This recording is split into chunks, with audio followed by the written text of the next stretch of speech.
वेदांत नेब आपल्यासोबत आहे। वेदांत, मोठा जल्लोष युवा सेनेकडून केला जातोय।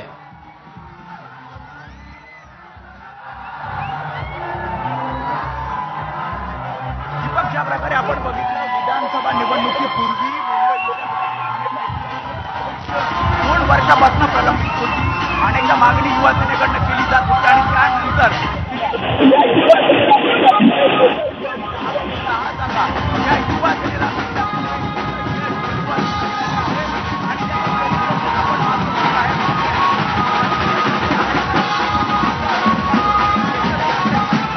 खरं तर आजूबाजूच्या संपूर्ण गोंगाटामुळे, जल्लोषामुळे तुमचा आवाज आमच्यापर्यंत पोहोचू शकत नाहीये, परंतु आपण ही दृश्य पाहतोय।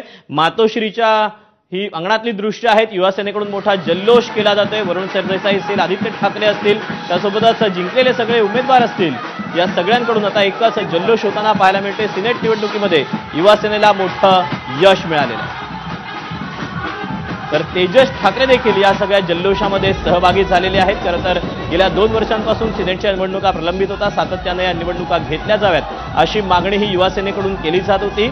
आणि त्यानंतर आता 2 वर्षानंतर मुंबई विद्यापीठाच्या सिनेटच्या निवडणुका पार पडल्यानंतर यामध्ये युवा सेनेला सर्वच्या सर्व जागांवर मोठं यश मिळालेलं आहे। 10 पैकी 10 जागा या युवा सेनेनं जिंकलेल्या आहेत। युवा सेना प्रमुख आदित्य ठाकरे हे आता या सगळ्या जल्लोषामध्ये सहभागी झालेले आहेत। गेल्या वेळच्या पेक्षा आम्ही हे मोठं यश मिळवल्याची प्रतिक्रिया देखील आदित्य ठाकरेंनी दिलेली होती। त्यानंतर आता आदित्य ठाकरे आपल्या सगळ्या कार्यकर्त्यांसोबत, विजय उमेदवारांसोबत सेलिब्रेशन करत आहेत। मातोश्रीवर युवा सेनेचा हा जल्लोष आपण पाहतोय।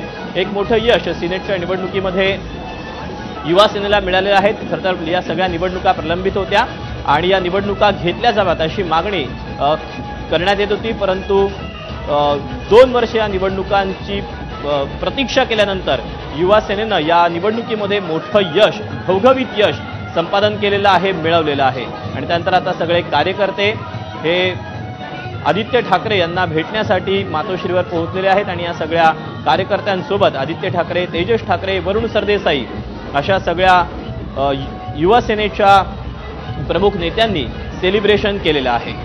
खरं तर अखेरच्या टप्प्यापर्यंत ज्यावेळेला निवडणूक घोषित करण्यात आलेली होती त्यानंतर देखील या निवडणुकीसाठी न्यायालयामध्ये देखील सगळी धावाधाव झालेली होती। या निवडणुकीला स्थगिती द्यावी अशी देखील याचिका करण्यात आलेली होती, परंतु या सगळ्याला हायकोर्टानं देखील चपराक लागवलेली होती आणि त्यानंतर ही निवडणूक पार पडली। परंतु त्यानंतर देखील सुप्रीम कोर्टापर्यंत जाऊन हा लढा सगळा पोहोचलेला होता, परंतु या सगळ्याबाबत आता ही निवडणूक प्रक्रिया आहे ती देखील पार पडलेली आहे, मतमोजणी देखील झालेली आहे, परंतु निवडणूक होणार नाही होणार या सगळ्यामध्ये युवा सेनेनं मात्र आपलं निवडणुकीवरचं लक्ष हे कायम ठेवलेलं होतं आणि त्यानंतर आता 10 पैकी 10 जागांवर मोठं यश युवा सेनेला मिळालेलं आहे। ठाकरे गटाचे पक्षप्रमुख उद्धव ठाकरे हे देखील आता कार्यकर्त्यांसोबत जल्लोष साजरा करण्यासाठी बाहेर आलेले आहेत।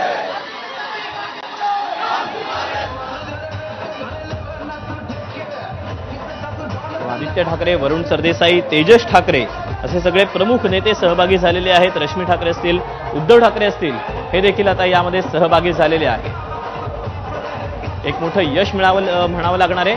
आगामी विधानसभा निवडणूक आहे। विधानसभा निवडणुकीच्या अनुषंगानं पक्षामध्ये एक नवसंजीवनी निर्माण करण्यासाठी, युवा कार्यकर्त्यांमध्ये जल्लोष निर्माण करण्यासाठी खरं तर ही निवडणूक जी आहे ती अतिशय महत्त्वाची ठरणार आहे आणि या युवा सेनेचे प्रमुख असलेले आदित्य ठाकरे यांच्या नेतृत्वात मिळालेलं हे एक मोठं यश युवा सेनेसाठी म्हणावं लागेल।